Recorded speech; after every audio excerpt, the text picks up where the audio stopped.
Nice. Got a nice little crew together. All right. So let's kick it off, everybody. Welcome to Hashing It Out. Actually, the eighth session of Hashing It Out just this year, since starting in, I think it was March or so that we started, February, March that we started these. So welcome. I'm your host, Noah Buxton, reformed attorney with a background in technology and risk assurance, and the leader of our blockchain practice here at Armanino.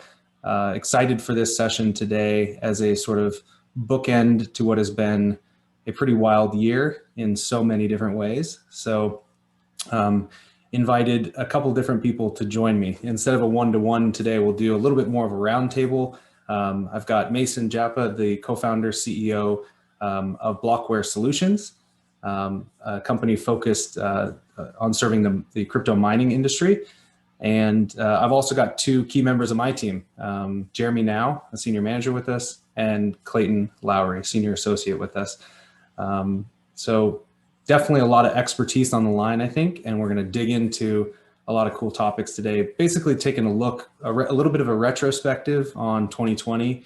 There was a lot of news, and what did it all mean for crypto and digital assets this year? And I think where we can, I'd also like to get to some forward-looking, maybe even some predictions around what does 2021 hold for us. Is it going to be equally as crazy or more? So with that, let me just lay this out real quick. We've got kind of 4 sections that we're going to go through today. It's a ton of content, but I want to try and get to as much of it as we can. I want to do a quick intro to Blockware Solutions and what they do, and let Mason tell you a little bit about his background and his work. I want to do a 2020 year in review for the mining industry, and what were the tops of the waves we're talking about. Year in review for DeFi and stablecoins, ton of activity in that space. So let's unpack a little bit of that, and then let's do a sort of general crypto market year in review and unpack that. And so with that, welcome, Mason. Thanks for joining us, man. Yeah, thanks for having me, Noah. Really excited to be on today.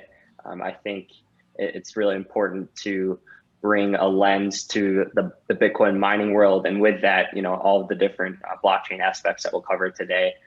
Our company's, really uniquely positioned with that. We're mainly focused on Bitcoin mining and cryptocurrency mining, but as well, we actually participate within the general blockchain space. So I'm excited to talk about the many services that we provide and help talk through some of the talk points that we had for today.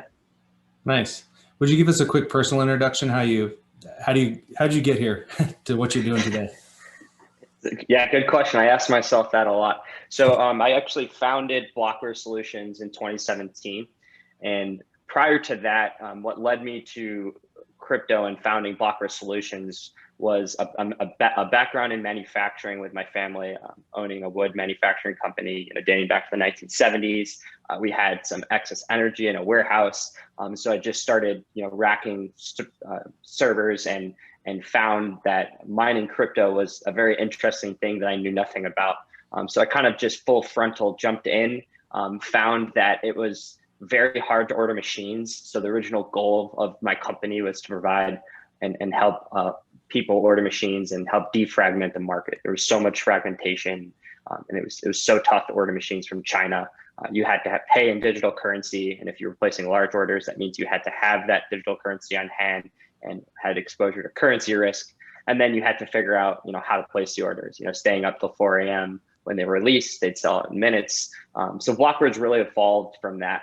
So now I'm the CEO. I founded it with 2 other co-founding members. And we are a truly vertically integrated blockchain mining company. We operate and co-founded a hosting facility in Calvert City, Kentucky. We currently sell and broker machines to many people around the world. So Blockware sold about 70,000 ASICs this year alone. And then we also run a Bitcoin mining pool. So we allow individuals and people that are interested in participating to partner with us, and we'll help them, we'll help sell the machine. We will host their machines, and we will get them on our pool and manage that full vertical integration piece. So it's been really exciting for us, and vertical integration has always been our goal. And I think what our company does very well is we allow retail to participate. So we'll take on miners that want to buy one machine and host it with us. Don't be shy. Reach out to us. We'll help you out. We know it can be, you know, a tough thing to understand and enter, but it's very fruitful, and there's many reasons why, which we'll talk about today.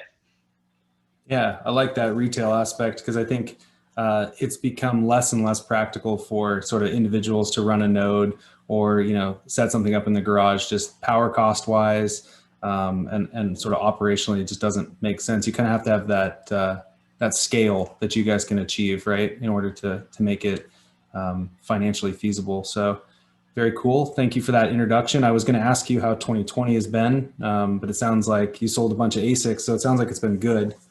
Give us a little more detail. How was 2020 for you?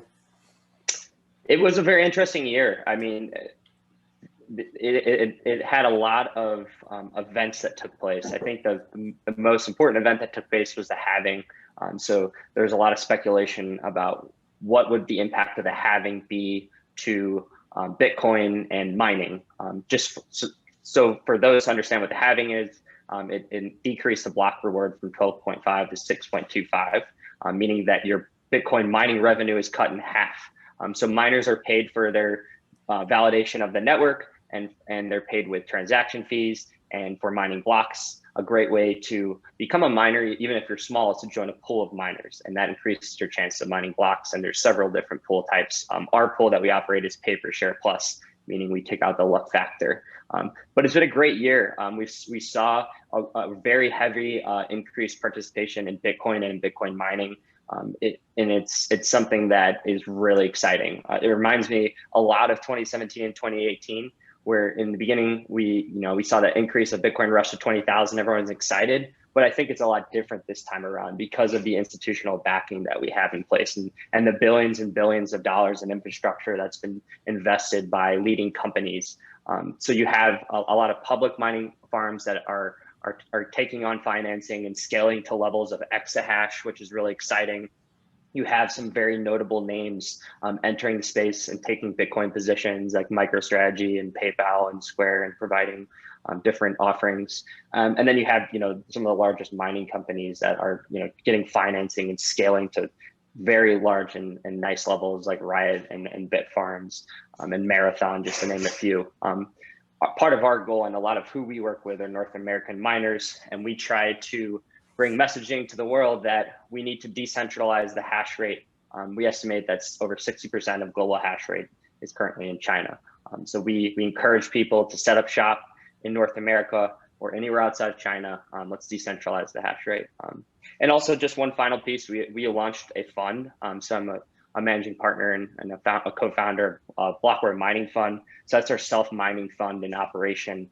We've raised several $1 million, and we self-mine ourselves. So we sit at the dinner table and eat with our clients. We really believe in that messaging, and that it's been a great year for our fund. We just closed another $2 million last Friday, and that fund is self-mining, and we're just going to continue to scale. Right now, we manage over 150 petahash of self-mine hash. Awesome. So I would say in sum, that's been a good year for you. Fantastic. Yeah. Take a quick diversion just to remind everybody on the call that, or everybody that's joined us, we definitely want your participation. That's kind of what Hashing It Out is all about, getting some of that community engagement coming together. So feel free to, if you got any questions, put them in the chat. We'd love to hear them. We'd love to address them. And then if you want to open up video or mic to ask your question, we definitely invite that level of conversation too. So, yeah, one of the things that you touched on, Mason, was sort of more involvement in the mining industry, and I was kind of interested. You mentioned some big names there around sort of the large North American mining operations increasing their level of operations or investment.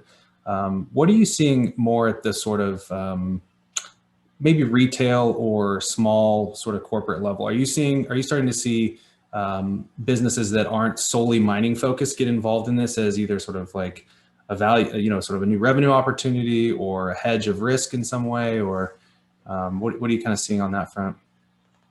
Yeah, it's a great question. So we're seeing a lot of different participants. So you will see those institutional players. Many people forget that even Fidelity's been mining since 2016. They're not widely vocal about it. I'm not talking about they bought Bitcoin. They've been actually mining since 2016. So it's really fascinating. But you're seeing a lot of small businesses and companies have interest, and really you can divide up the different interested parties into different groups. If you have energy arbitrage, I'll call that one group of individuals, like you are an energy provider, or you own a solar farm, or you have a manufacturing plant, for example, that has excess energy. Mining is a no-brainer, right? You can plug in machines, you have low-cost energy, and that's one of the most key variables to being profitable. You then have small and retail miners who really like the idea of Bitcoin mining and supporting something so great as Bitcoin and being a validator of the network, right? They feel like they're part of the greater good and they want to be involved. So companies like us allow those individuals to get involved because you need those cheap energy rates to be profitable. And truly, over time, and something that we tell people is it's best to host unless you're one of those category 1 individuals, right? Where you have that energy arbitrage. We'll host the machines for you. We're industry leaders and experts. These machines are very finicky and they're high powered hash machines that run for 24/7 a day and produce a ton of heat, require maintenance. Don't take on that burden. Partner with a hosting company and host those machines. It's really interesting. If you look at like Riot and Marathon, for example, they host all of their machines. They are traded on NASDAQ. They do not operate their own facility. So this is an easy message there. And then you have the third, set of participants, and these are, institutional participants and financiers as well. So you have companies like Foundry, who's also a large miner. Digital Currency Group owns Foundry, right? You have Galaxy Digital, who just opened up a mining arm. You have BlockFi, who are now financing for miners. And you have other institutions of that capacity that aren't necessarily publicly traded mining companies that are having mining exposure, right? So we have a lot of medium and large size clients that come to us and may run companies and want another revenue stream, to your point. They want Bitcoin mining exposure. It's a way, it's truly the best way to dollar cost average Bitcoin, right? You're dollar cost averaging Bitcoin by mining it on a daily basis. You receive Bitcoin on a daily basis, and Bitcoin is a volatile asset. So dollar cost averaging any asset is one of the best investment strategies that you can have, no matter what you're investing in.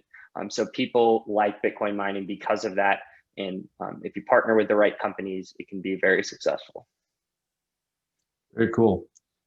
So what are some of the statistics from 2020 that stand out to you? I really appreciated your analysis sort of pre-halving. You guys did a lot of work trying to figure out what the heck is going to happen, when this block reward gets cut in half. What does it really mean? And then I think some of your predictions have played out pretty well. So, but what are some of the tops of the waves, the most important things that you've seen post-halving? Yeah, it's and definitely take a look if you haven't. We wrote a halving analysis. It's on our website under research and publications. It was very widely shared and read. And it's always interesting to see what you predicted play out very closely. So a lot of our predictions came out and they were fairly accurate. We did, there's a lot of things that took place with the halving, and there's a lot of things that take place with mining. We thought that we'd see a drop in hash rate because of hydro season. And we did see a 16% drop, right? That just took place. And that's one of the largest drops in history since, I believe, 2018. We did see a decrease in hash rate post-halving, right? And I think over that period of time, we saw the hash rate decrease by 20 to 25%. That's when less efficient miners unplugged from the network because they no longer were profitable. There was a lot that took place as well with Corona and implications. We saw, the global market crash, not just Bitcoin, but a lot of, assets around the world. Bitcoin went as low as 4,000 in March, but it's rebounded with such vigor and strength. So that institutional participation has been really nice. The volumes and transactions of Bitcoin are off the charts right now. If you look at Bitcoin transactions and the transaction fees miners are receiving, they've been the highest over the last couple of months. That means there's more transactions. Bitcoin is being more utilized. There's more transactions on the exchanges. The same can be said, for Ethereum miners, right? We saw an explosion of DeFi, which we'll talk about, but that led to Ethereum. Most DeFi protocols are built on Ethereum, so that led for Ethereum to be very profitable to mine. So miners received gas transaction fees, and we saw Ethereum transactions increase. We're seeing a steady increase in hash rate, which is very bullish for Bitcoin. We found that Bitcoin price follows very closely with hash rate. It's almost a perfect positive correlation. We also predicted that machine supply constraint would take place. So you are seeing machine supply constraint take place. It is very hard to buy new machines. We recommend buying the latest and greatest right now. And the best time to buy is right after halving. The S9 came out right after halving in 2016. That became the mining standard, right? The S19 that Bitmain rolled out is the new S9, in my opinion, and will last for the next 4 years. So if you buy new machines now, you can expect to run them to next halving. The only problem is if you reach out to Bitmain or some of these large manufacturers, the top three, in my opinion, are Bitmain, WhatsMiner / MicroBT, and Canaan. They'll be sold out, halfway through 2021. So that's something that we predicted and projected. We told all of our clients to start positioning now, because when Bitcoin takes off, and in my opinion, 20,000 or near 20,000 now is, taking off, and we should all be, really excited about that. It's going to become harder to find machines because these machines become a lot more profitable. And then also machines, as Bitcoin price increases, they go up in value. So the machine price truly is the sum of its future net cash flows. So if you can sum up the future mining rewards that you receive, and it is higher than it was yesterday because Bitcoin is a higher price, then your machine goes up in price. So for example, S19 Pros, you could have ordered them in July for, let's say 2,750 landed. Now, if you wanted spot stock on the secondary, they're $4,500 plus imports and shipping. It's all about timing. It's all about positioning. And if you take the right strategic approach, you can really hit some amazing margins with Bitcoin mining and across other crypto mining and positioning. Fascinating. So what about 2021? Your predictions were right for 2020. So give us the magic magic orb, whatever, to take us into the future. Yeah, and I know we discussed before, we were talking about halvings taking place. There's really no key halvings in 2021, so that you can always have a nice prediction set if a halving takes place, because there's so many things, there's so much insight you can gain from that. But what I expect within Bitcoin mining is the hash rate will continue to increase, and I believe Bitcoin price will follow. I believe institutional participation will increase. I believe you'll see a lot more companies take positions in Bitcoin, like Square and MicroStrategy just announced another 50 million. You'll see these institutions, participate. I think you'll see pension funds starting to buy Bitcoin. I think you'll see other, funds participate, like Stanley Druckenmiller and Paul Tudor Jones, just to name a few. And then within mining, you're going to see companies also participate on a higher level. You're going to see hosting facilities expand. You're going to see billions of dollars in infrastructure invested globally. You're going to see a shift of machines as hash rate goes up and difficulty goes up. You'll see a shift of mid and less efficient machines change hands, right? They'll leave China, they'll leave the United States. They will go to countries that have low to no cost energy, like Venezuela, right? We see tons of machines funnel through the United States down through Miami, or through the ports of California down to Venezuela. So you're just going to see machines change hands. You're going to see increased hash rate. I believe mining is going to be very fruitful in 2021. I think transaction fees will go up.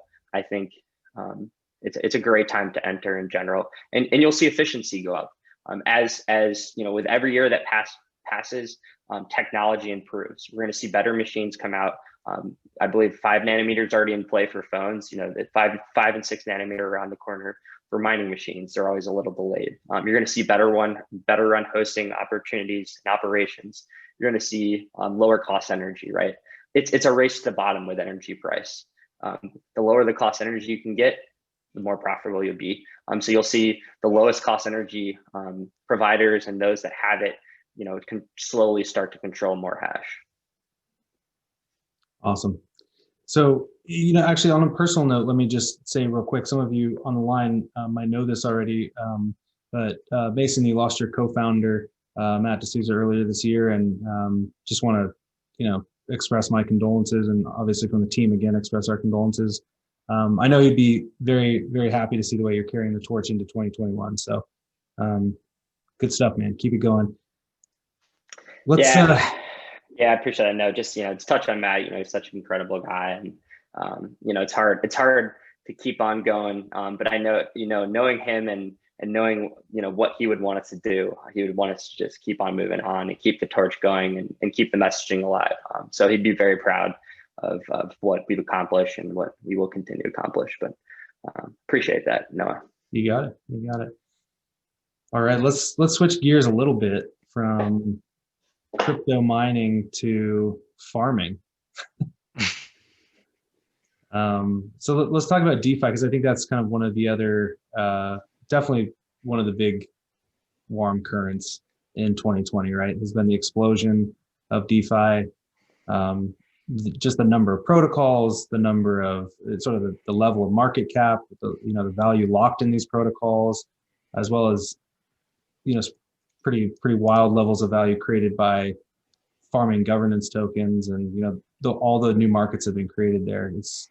It's pretty wild. I can't tell you that I have a perfect sense of where this is going, and so that's why Clayton is here, because he does have a perfect sense of where it's going. He's the guy I ask. No, so let's talk through some DeFi stuff. So what do you think, Clayton? We take us through sort of a general overview real quick.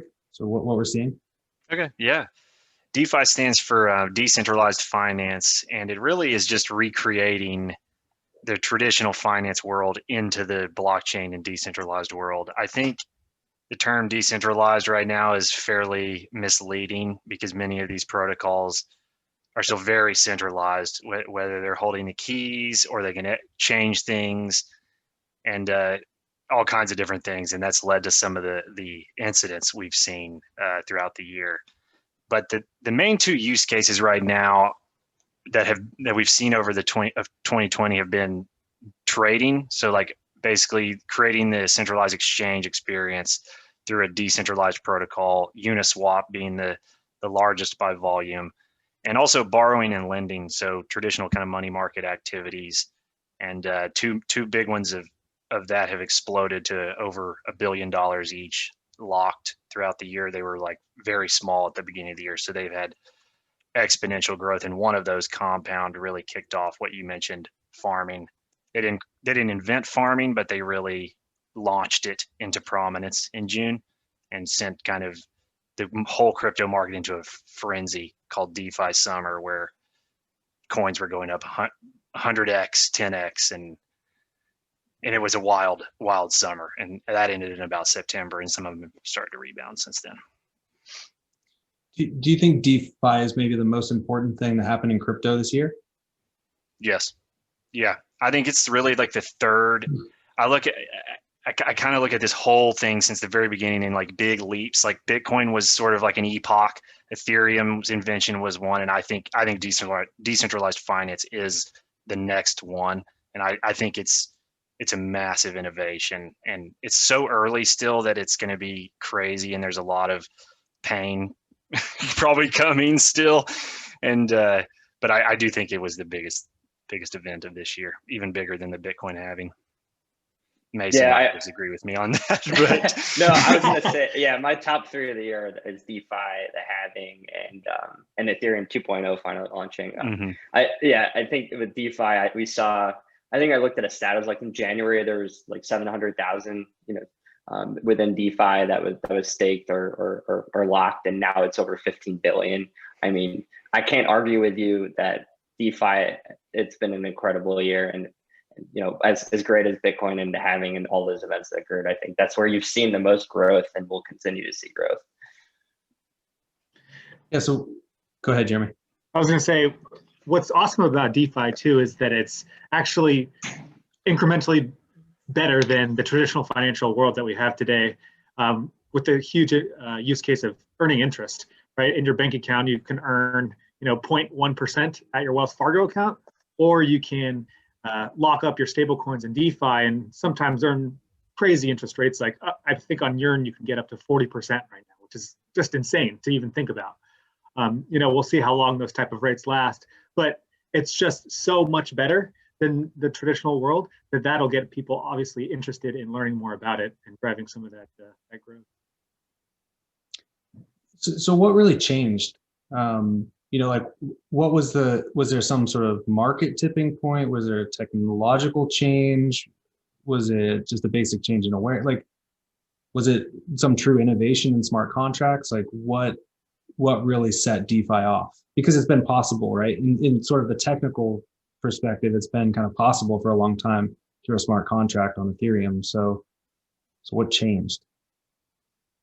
I think the liquidity mining was really a novel concept that changed. There was a game changer. Synthetics was really a derivative synthetic protocol. Really started that back in the fall, but it wasn't a huge deal until Compound. They didn't have a token, but it still had a pretty popular money market, borrowing and lending. And in June they launched a thing called either yield farming, liquidity mining. It's pretty much the same thing. And you could borrow and lend on there, and they would, for that liquidity, they would issue their comp tokens. And when that happened, it set off a frenzy with every other protocol. Basically, some didn't even have plans to have tokens, and they were like, we got to have a token now. And what that did, liquidity begets liquidity, and it drove like just massive pools of liquidity as people poured in their crypto into these protocols to receive these tokens. Some of them, like Yearn, Jeremy mentioned, the guy that released that, he's like, this is valueless, and he only released like 30,000, but no one cared, and the market gave it a value. I think it's $30,000 per token, and with all that liquidity pouring in, it made the spreads on Uniswap better. Aave and Compound just exploded, and now we're up, I think, over almost 15 billion locked in value this year, and that brought a lot of attention to the market. Yeah, so just kind of distilling what you're saying into really like layman's terms, it's almost like it was really the ability to like sort of crypto incentivize or just incentivize market participants into these exchange protocols, right? Like you could do a token swap on chain in a sort of, like you said, decentralized. To what extent, we're not sure, but you could do it through a smart contract for a long time. But it was incentivizing people to actually add liquidity to those protocols, engage with those markets, engage with those, even the governance of those protocols. And it was cool to be able to do something with your crypto for once. Like we've those who've been around for a while, it's like sits on cold storage, and now there's like we're moving it around and doing things with it and participating in financial products. Mm-hmm. Yeah, I agree. I think people love high returns and the opportunity of making a quick buck. And you saw with DeFi, like that opportunity was real. People love chasing that quick return. So the participation there has been really interesting. And I agree with Clayton. It was kind of a race to rolling out governance and stable tokens and protocols and swapping protocols once the first few dropped. And the ability to earn interest on your tokens is really intriguing. And the best traders will kind of just swap back and forth and always, maybe switch back to Ethereum or Bitcoin, but, change over to another DeFi protocol in the meantime. So it's really interesting. Yeah, what it opens up to is that you can earn interest not just on your dollars, but your interest denominated in like Bitcoin or Ethereum. And that's just amazing. So you get the interest accruing of just a normal asset, but then you get the upside of the price increase. I mean, I love it, obviously. Then another thing I've thought interesting as well is that, this year, the building blocks, they just keep slowly but surely getting more mature, right? Like, the Oracle scenarios, those are getting more mature. AMM markets getting more mature. And then the whole DeFi aggregators I thought was really interesting too, starting to put these puzzle pieces together like Yearn, being able to pick out where the best opportunities are and automate that. I mean, that's a game changer as well. So I think just that slow evolution of all the things. Explain that, the DeFi aggregation piece. Are you talking about like 1 inch sort of exchange, things like that, or? Yeah, there's like two main buckets, right? You have an aggregator of exchange or liquidity, basically, where you can trade. So what, like, for instance, 1inch, what they do is that they're a layer on top of Uniswap, Mooniswap, all these different trading platforms. And then the 1inch is an aggregator where if you put in an order, it'll look at all the different sources to see where you get the best price. Similarly, there's like basically DeFi aggregators for interest in lending. So something like Yearn, it'll look for the best place where you get the highest interest and rate of return. If you look at Compound, Aave, et cetera, to find where you get the best yields. So automating that is, I mean, that's amazing as well. Do you think like the gamification of DeFi is good for it or bad? You know, a lot of these protocols have funny names, right? Like Sushi Swap, and you know, the protocol, like the front pages of these protocols are like, you know, they're sort of offtakes on farming and foods and things like that. They're kind of cartoonish. Is that a good thing for it ultimately, or do you think that makes it seem less serious in the eyes of sort of traditional investors or other serious crypto folks? That's interesting. Clayton, do you have thoughts on that? I don't think it's like longer term. I don't think it's good, but I also think right now this is like DeFi is where the crypto experimentation is. Like, as Bitcoin is basically 10 years older than DeFi now, or 9 years older, and institutions we've seen come in, as Mason mentioned, but DeFi is still, that's kind of what I love about it is like now Bitcoin's trendy and stuff, but I can keep diving deeper and go to something that's like still very like the old kind of renegade crypto thing. I think it's great right now. Even though there's been scams and stuff, because I don't know, I think that's just how crypto evolves. It has to go through those periods of pain, and like we saw with Bitcoin and centralized exchanges at the beginning, and then Ethereum in its early day had some issues. So I think it's just a natural evolution of wide open innovation, and it's exciting to me. Yeah, it would be disingenuous if we said traditional finance and legacy banking has been free from rug pulls and fraud, and you know, I mean, it obviously hasn't. So. Yeah, I think the gamification piece of it, I totally agree with your assessment on that. I think long term, it makes it seem less serious and less real. But we're still in so much of an experimentation phase. I think it's probably DeFi might follow something like crypto in 2017, right? A ton of interest, a huge ramp in prices, a lot of innovation, a lot of funding of new startups and protocols and things like that. And then there might be a sort of a cooling off period, you know, where people kind of back away a little bit, but the innovation sort of remains, like, you know, the proving of those capabilities remains. And then you're going to have even more serious players, even more serious money come in and say, okay, like, how can we really do, you know, retail lending in a decentralized way? And I think it could be expanded on those protocols, or it could be new companies and new protocols, but definitely DeFi is not just a flash in the pan. I think it definitely sticks. So for 2021, I would say more food protocols, more, you know, second iteration stolen code protocols, definitely some rug pulls, definitely some hacks of protocols, but also some really serious innovation. So like one thing, actually, one of our clients that we're very close with, Trust Token, just launched a DeFi protocol just last month called TrueFi, and it's the first non-collateralized crypto lending opportunity. So I think that's really interesting. I mean, that's what you get when you go to a bank, right? Maybe there's some down payment, there's some collateral that's put forth there, but it's nothing like crypto lending today, where it's over collateralized, you know, significantly over collateralized. So I think that's a really interesting that's a good example for me of like something that's not gamified. It feels very serious. You know, there's going to be sort of loan review and governance. So I think that already bodes well for what we'll see in the future. Yeah, just to add too, I think we'll see partnering and merge of resources among some of the, you know, the best DeFi protocols taking over some smaller projects that have promise. I think, you know, why not let the creativity flow? Naming conventions have never, you know, stopped anyone. If you look at, you know, Airbnb was just, a mattress or a bed, right? And it just, the names will change, they may shorten it, but in the long term, I think DeFi is here to stay. And I agree with you guys, and I agree with all the points. Over under 100 billion in total market value, or total value locked by the end of 2021. Over. I'm going over too. Over, yeah, because that's only 9x, that's less than 8x. 10x from today. Yeah, it's definitely. And over. if we get price increases, I think that's easy. Yeah. Yep. Yeah, Noah mentioned, I do think DeFi next year is going to track eerily similar to the ICOs in 2017 and probably lead to just some ridiculous valuations and probably will pop the bubble and bring us all down at some point again like it always goes. So yeah. Boom and bust.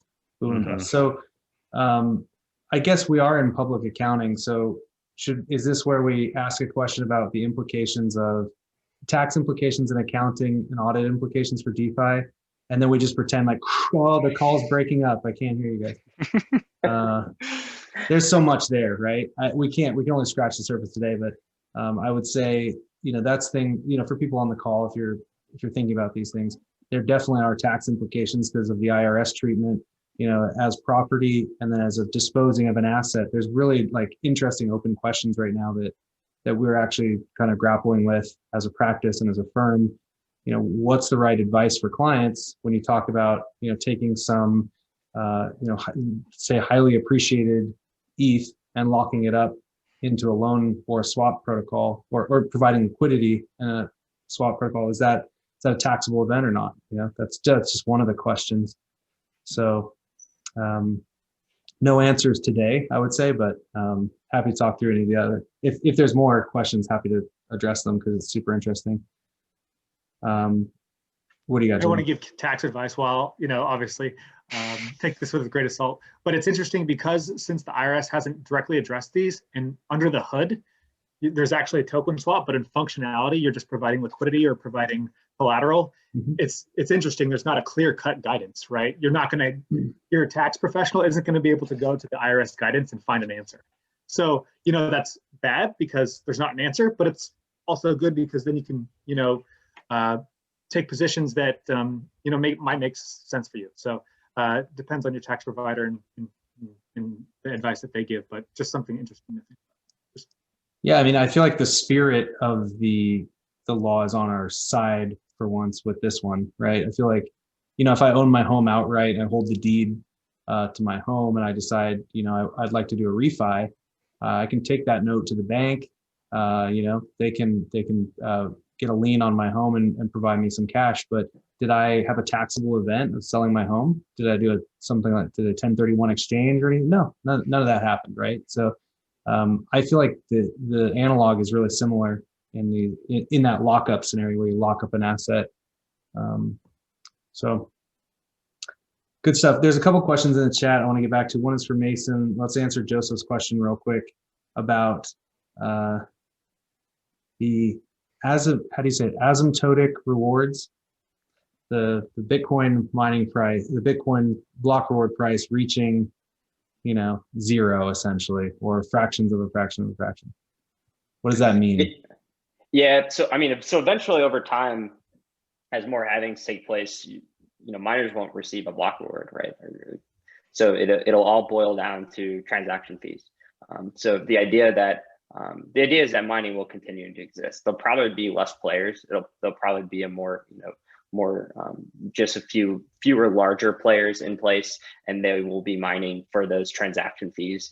And the idea of Bitcoin mooning is very fruitful as that plays into the future transaction fee potential. So in way down the line, it could just be miners are just receiving transaction fees, and if Bitcoin price is high enough, no concern, and it should continue on. But it's a tough question to answer. So that's a great question. Mason, I'm curious if you have if there's a year in the Bitcoin schedule, not an exact one, but just somewhere where you think that you might get anxious about like that period of where the block rewards are that small, or is it not even till we're all dead? Yeah, Definitely, I definitely, forecast 5, 10 years out, like very, seriously. But if I'm thinking of just a year and where we stand and looking at what, the halvings happening every 4 years, somewhere in the mid to late 2030s, I would want to, circle back and understand my strategy and where we're heading and understand where, Bitcoin price is going to be and, what type of miners and other opportunities there are within the space.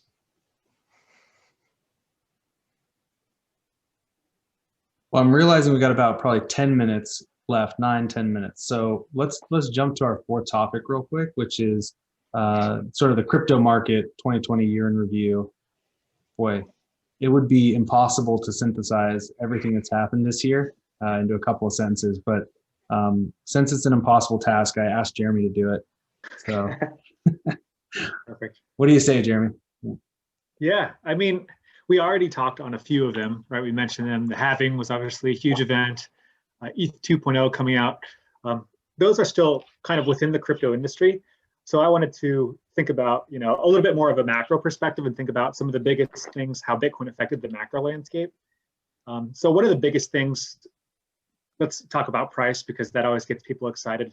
It's something that I've been looking at for a while and waiting for is this, what's been called the decoupling, right? And to explain that a little bit, it's basically Bitcoin, at least for the first 4 months of the year, was acting as a risk on asset. So basically it was following the stock market, for a lot of the beginning of the year. And Bitcoin's supposed to be a store of value, hopefully a safe haven asset. So hopefully it acts a little bit different than the stock market. So to use as my guide, I was looking at gold during the Great Depression. And how did gold act during that time to kind of save people's purchasing power during that time? So it actually mimicked very much what we saw early in 2020, where in 1929, there was a huge initial crash in the stock market. And the price of gold also followed that. There was a huge correction/crash. And the stock market, rallied a little bit, but gold drastically outperformed after that initial liquidation phase in, what was it, November 1929.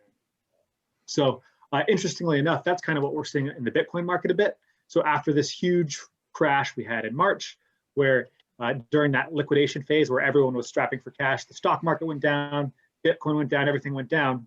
Since then, the stock market's gone up maybe 15%, but Bitcoin seems to be decoupling, and it's up, from 10,000 to almost 20K, almost up 100%. So in my opinion, that could be an indicator that we're starting to see this decoupling event where Bitcoin acts a bit different than other risk-on assets, which is, something that I'm really excited about as a store of value, safe haven asset. So closing the loop real quick. What you said it's a risk-on asset. So just explain, make sure we're all on the same page. What's a risk-off? When it goes risk-off, what does that mean? Basically, when people look for safe haven assets, typically, bonds, right? Corner bonds, maybe precious metals. Yep. Okay. So risk on, accelerator, speculation, public, equities, things that move, risk off, more stable, more safe haven, more fixed income type of. Cool. Mason, you look like you had some insight there. Oh, I was going to agree with your gold analysis. I think it reminds, even Paul Tudor Jones says it reminds him of gold in the 1970s, right? I totally agree with your sentiment. We actually include this in our fund deck. We have Bitcoin Bitcoin's chart right against where gold, really took off in the 70s, and continued. But when you see the amount of money that the Fed is printing, people are viewing Bitcoin as a safe haven asset. It's a way to get away from inflation, and really it's less volatile than other assets have been this year. Look what happened to the stock market, that crash. Bitcoin did follow the stock market, but it's decoupled, to your point, and we saw a nice breakout. And hopefully Ethereum will follow in a lot of these other projects. So I think it's a really intriguing investment. That's why you see some of the best investors, some of the largest institutions participating, some participating privately. There's individuals that are super high net worth that have exposure. I think what's also exciting about this year is like Bitcoin stepped up to the plate when it like needed to perform, and it did like exactly what what you would hope and what it needed to do to really like break out into what I think its next phase is going to be. And all these Wall Street guys like and every time you hear Bitcoin and gold in the same sentence, that just like it strengthens that narrative. Anytime anyone says those two things in the same sentence on CNBC or anything, it bonds Bitcoin to like a stronger narrative of that. And this year it really performed when it needed to, and it's really exciting. Yeah, even if they're saying either or, because if you look on Twitter, it seems like, it's kind of an either or decision at this point. You're in one camp or the other, right? Yeah, I mean, there's been times I've listened to TV throughout this year, and it's sort of just it like blows my mind when I hear them say, like, compared to just 3 or 4 years ago, like things you see, like either like stuff like images they have up on CNBC or stuff they're saying. It's like I can't believe I'm actually witnessing this. Like if someone had told me this in 2017, I would have been like, oh yeah, we're going to 500K in 2017. Like this is what you dreamed of, and now it's really becoming a reality this year. I totally agree. Yeah, the narratives on like CNBC, sort of are just Fox Business are almost hilarious. Like they're so bullish to me, just they're talking about it, which is good, but they're still grappling with why does it have value? And they're still kind of having that conversation when the price chart is sitting behind them, showing that it's the best performing asset of the year by far. They're still like grappling with it. So anyway, it's incredibly bullish. But some of the other things real quick, just before we wrap up, Mason already mentioned, there's sort of a wall of money that was unexpected, I think, in some ways coming in this year, which is the corporate treasury piece. There's one personality behind that, the CEO of MicroStrategy, who's become a crypto hero really quickly, super well spoken, has great ideas about Bitcoin, but he went and pushed $450 million across the table of corporate cash at a publicly traded company into Bitcoin, and it has already provided them handsome rewards. I think he's doubled down now, put in another 50 million or so. But that I think is emblematic. It's just a first move, right? He's just a very early adopter. That will become, as the store value use case is proven out, that just becomes, almost part of a corporate treasury strategy within the 5-year time horizon. That's just kind of table stakes. That's something that finance does. It's like Jeremy said, it's a risk off sort of situation. I see that's where it's going. I think the other big things that happened this year, OCC interpretive guidance, Brian Brooks coming out of Coinbase and into the OCC, making waves, giving us some interpretive guidance, which I think was much needed. Of course, it's not set in stone. It could be subject to change with political change happening. We don't know, right? And there's even just this recent Stable Act, I think they're calling it, trying to target fiat-backed centralized stablecoins is a good example of how these things are definitely not set. Lots of uncertainty still in the market, but overall trending in the right direction.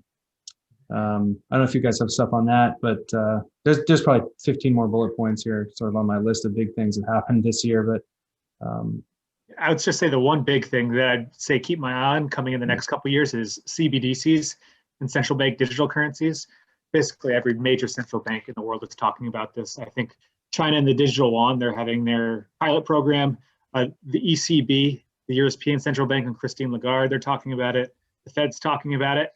I think these are coming, and I'll leave you with a quote on this topic. It's first they ignore you, then they laugh at you, then they fight you, and then you win. So I think we're probably at the then they fight you phase as far as Bitcoin and other versus alternative currencies, we'll call it, in crypto. So it's very interesting to kind of watch how this progresses. Yeah, I agree with that. One point I want to stuff in for sure here is actually a thing I have on my list that's been quiet news. I feel like something that's happened this year that I've been tracking that I don't think really makes many of the headlines is the building of infrastructure, overused word, but the building of infrastructure to support real STOs. And I see that happening. When I say infrastructure, what I mean is once you tokenize a legal security, you put a digital wrapper around an SEC exempt Reg D fund offering, for instance, and you tokenize it essentially. What is the infrastructure that's required? The infrastructure is broker dealers, secondary markets, registered transfer agents, those licensed players, custodians, hugely important, custodians in that mix to support it. Like, it's just like DeFi, like the STO has been possible. You've been able to tokenize anything you want and use a smart contract for a long time, technically. But can you do it? Can you actually can you create a real market? Can you create real products around it? Can you actually tokenize things and transfer, limited partnership interests, for instance, in secondary markets? You can't do that unless you have these registered players. And there's been a lot of movement in that space in 2020. So I feel like 2021 is actually going to be a really big year for the STO. And we're going to see existing fund managers start to try this out, basically. Place a new fund, let's tokenize that new fund. So that's one thing I think for 2021. With that, there's so much more, guys, but we'll try and we'll stick to our time limit here, be respectful of everyone's time. We had a lot of you join us this time around. I want to thank everybody. A lot of you are repeat joiners to Hashing It Out. A number of you I see on the call are our clients. So let me just take an opportunity to thank you in both regards. First, thanks for supporting, these conversations and participating in them. It's been a really fun year to do this. It was spurred by COVID, and in this distance world that we live in, but it ends up being a very positive thing. So I think I think this is something that will continue on for sure. I hope it endures because we appreciate these conversations. And then our clients, some of the most innovative people in the world, smartest people, and really fun to work with. So we appreciate you. We hope you guys have a happy, healthy, safe, fun holiday. And so for me and the team, thanks for hashing it out with us. And Mason, thank you so much for joining us, man. Thanks for having me. Thanks, guys. Appreciate everybody. it. All right. Take care. That's a wrap. Bye. Bye.